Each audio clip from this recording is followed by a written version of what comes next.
আসসালামু আলাইকুম। দেখেন যে বিদ্যুৎ লাইন বন্ধ হওয়ার কিছু কারণ আপনাদের সঙ্গে তুলে ধরতেছি। এই যে ট্রান্সফর্মার ওপর যখন এই চড়াই পাখি পড়ে এবং বিভিন্ন পাখি আর্তের সাথে বাড়ি খায়, তখন এই লাইনগুলো বন্ধ হয়ে যায়। এই যে দেখেন এখানে টিকটিকি কিভাবে পিনের ওপর পড়ে আছে, এ কারণেও কিন্তু লাইন বন্ধ হয়। তো আসলে এইভাবেই এই যে পিন ইনসুলেটরের ভিতরে ফল্ট থাকলে লাইন বন্ধ হয়। তা আপনারা পুরো ভিডিওটা দেখবেন, তাহলে বুঝতে পারবেন যে আমরা দীর্ঘ সময় ধরে যখন বিদ্যুৎ লাইন ফল্টের কারণে চেক করি, এই ফল্টগুলো যখন পাই না, তখনই দীর্ঘ সময় লেগে যায় লাইনটি চালু করার জন্য। যে অনেকের বাসাবাড়ির ভিতরে এরকম এসটিসিটি মিটারের ভিতরেও সমস্যা থাকে। আসলে যদি আমাদের সঙ্গে গ্রাহকরা এবং যারা বিদ্যুৎ ব্যবহারকারী এরা যদি একটু সচেতন হয়, তাহলে দ্রুত আমরা লাইনগুলো চালু করতে পারি। কারণ হলো, একজনের বাসার ভিতরে যদি সমস্যা হয়, বাইরে থেকে বোঝাটা অনেক কঠিন হয়ে যায়। যদি ওরা একটু অভিযোগ করে একটু সহজ করে দেয়, তাহলে দ্রুত এটা আমরা ব্যবস্থা নিতে পারি। এই যে দেখেন এখানে একটা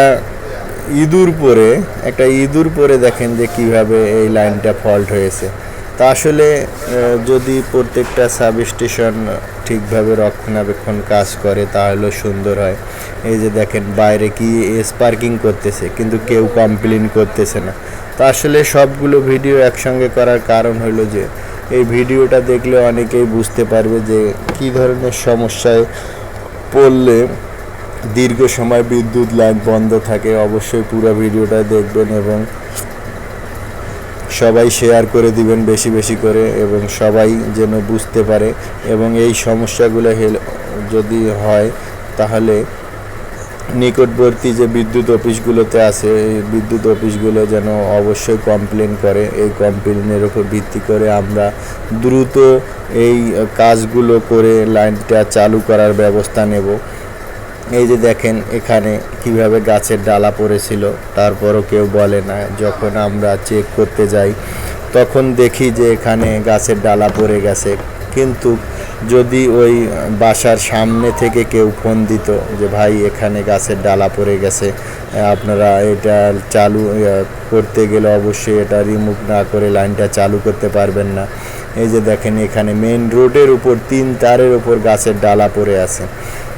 তো এই জিনিসগুলো একটু সবাই খেয়াল রাখবেন এবং আমাদের সাথে একটু সবাই মিশে একসাথে কাজ করলে দ্রুত বিদ্যুৎ সেবাটা দূর দুয়ারে পৌঁছে দিতে পারি।